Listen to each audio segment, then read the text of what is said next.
Aisy terbangun dari pingsannya. Dia panik mendapati Ferit dalam keadaan pingsan dan kepalanya berdarah. Dia keluar dari mobil dan kemudian berteriak-teriak berharap ada seseorang yang mau menolong. Tak berselang lama, Ferit terbangun dari pingsannya dan memanggil-manggil Aisy yang tengah kebingungan. Keduanya pun saling berpelukan seakan tidak mau terpisahkan lagi. Hande memohon kepada ibunya Zumrud agar tutup mulut tentang ingatannya yang telah pulih. Namun Zumrud menolak. Hande marah. Dia berlari ke arah jalan dan nekat menghadang sebuah truk. Kedua orang tuanya panik mengejar Hande dan dengan cepat Husen menarik Hande ke pinggir jalan. Zumrud dan Husen shock. Dan karenanya Zumrud terpaksa mengikuti permainan Hande. Sesampainya di rumah, Hande melihat koleksi pakaian bayi yang pernah diberikan oleh Azadeh. Dia menangis jadi-jadinya mengingat bahwa impiannya memiliki bayi Dennis akan sirna. Di malam harinya, Hande menemui Aisy yang baru saja pulang kerja. Aisy dengan senang hati menjamunya di rumah sederhananya karena dia mengira Hande masih hilang ingatan. Tapi semakin lama dia mendengarkan omongan Hande, dia sadar bahwa Hande telah pulih ingatannya. Hande dengan lantang berkata pada Aisy bahwa dia tidak mungkin melupakan kenyataan pahit dalam hidupnya. Kenyataan bahwa Aisy telah merebut calon suaminya di hari pernikahannya. Jelas Aisy tersinggung mendengar segala omongan Hande ini yang sengaja hanya untuk menyudutkannya. Terjadi pertengkaran hebat antara keduanya. Untungnya Zumrud datang dan segera melerai keduanya.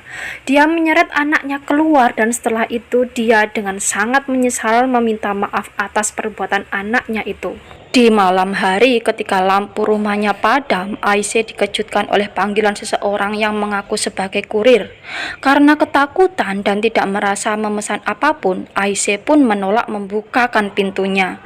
Mendengar ada suara benda terjatuh, kurir yang ternyata adalah Ferit segera mendobrak pintu dan merengseng masuk rumah Aisy dan tiba-tiba Aisy memukul Ferit dari belakang. Mengetahui bahwa orang itu adalah Ferit, Aisy pun segera menolongnya dan mengompres lukanya. Sebelum pulang, Ferit dan Aisy sempat bercanda yang membuat hubungan mereka semakin membaik. Aisy berpikir bahwa Feritlah yang mengambil berkas surat cerai mereka agar Aisy tidak bisa mengajukannya ke pengadilan. Di pagi harinya, Ferit mendapatkan telepon dari ibunya mengabarkan bahwa ada undangan persidangan perceraian dari pengadilan. Sontak Ferit terkejut. Dia mengira Aisy lah yang mengirim berkas surat cerai mereka. Oleh karenanya, dia sangat kecewa dan marah terhadap Aisy. Begitu juga dengan Aisy, dia juga tidak menyangka mendapatkan surat undangan persidangan perceraiannya dengan Ferit dari pengadilan. Dia mengira Ferit lah yang mengirim berkas surat cerai mereka ke pengadilan.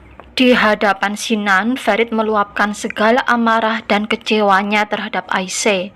Sebaliknya, di hadapan Fedia, Aisy juga meluapkan segala amarah dan kecewanya terhadap Ferit. Keesokan harinya, Ferit menemui Aisy yang tengah bekerja di sebuah kedai. Keduanya terlihat saling memendam amarah dan kecewa, tapi semua perasaan itu mereka tahan ketika keduanya sepakat mengecek kebenaran pelaku pembunuh Baha. Terus terang, Ferit meragukan bahwa pelaku yang telah menyerahkan diri saat ini adalah pelaku sebenarnya.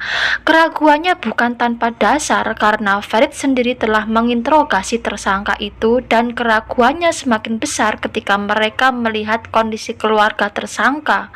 Ferit menebak bahwa tersangka rela dikorbankan demi uang.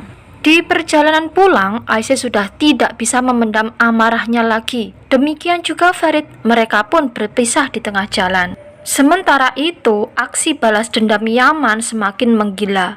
Dia menarik sejumlah uang dari perusahaan Sancakzadeh dan memberikannya pada orang yang dibuang oleh Adnan, yaitu Husen. Di kediaman Sancakzadeh, Adnan dengan sengaja mengabaikan Azadeh. Dia dengan sengaja membuat Azadeh cemburu dengan menampakkan hubungan dekatnya dengan perawat pribadinya, Sadet. Hari demi hari hubungan keduanya semakin terlihat semakin mesra dan tentunya Azadeh semakin tidak suka. Dan karena tidak tahan, Azadeh pun akhirnya memecat Sirat dan kemudian meminta maaf pada Adnan karena dengan angkuhnya telah menolak saran Adnan. Hari peradilan perceraian Ferit dan Aisyah telah tiba. Sebelum menandatangani surat cerai di hadapan pengadilan, hakim menawarkan keduanya untuk memikirkan kembali keputusan mereka untuk bercerai. Aisyah sudah sangat kesal pada Ferit karena dikiranya dialah yang mengajukan gugatan. Sebaliknya, Ferit juga sangat kesal pada Aisyah karena dia mengira Aisyah lah yang menggugatnya. Saking kesalnya, tidak ada pembelaan keluar dari mulut Ferit. Melihat ini, Aisyah makin kesal. Tanpa babi bu lagi, dia tanda tangani berkas yang disodorkan padanya. Begitu juga Ferit, tanpa keraguan dia tanda tangani berkas yang ada di hadapannya. Seusai persidangan, Ferit menyindir Aisyah dengan memberikan selamat atas kebebasan yang berhasil diperolehnya.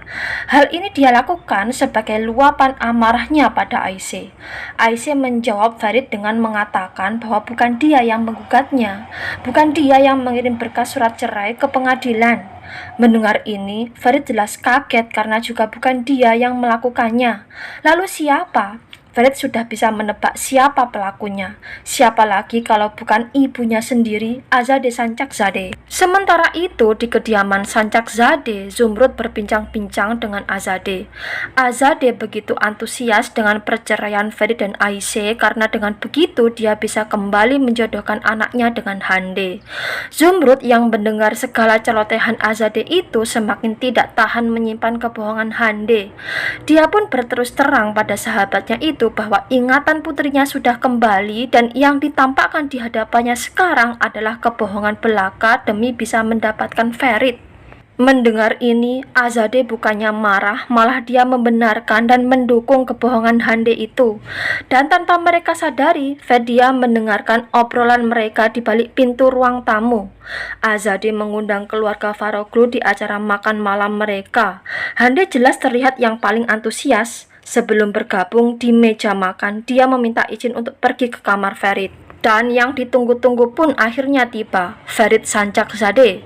Ferit terkejut melihat kehadiran keluarga Faroglu di acara makan malam keluarganya.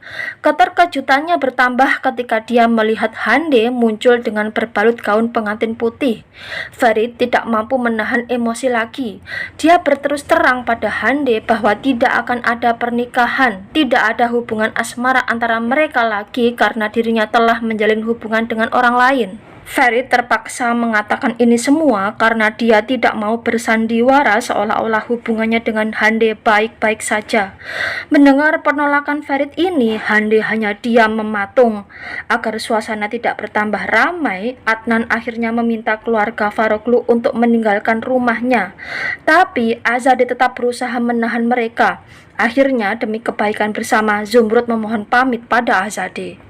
Sementara itu, Aisyah pulang kerja di malam hari.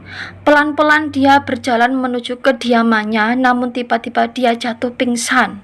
Ketika tersadar, Aisyah sudah berada di sebuah rumah sakit. Dia bertanya pada dokter hal apa yang menyebabkan dia pingsan. Dan dokter itu pun menjawab bahwa Aisyah tengah hamil 6 minggu.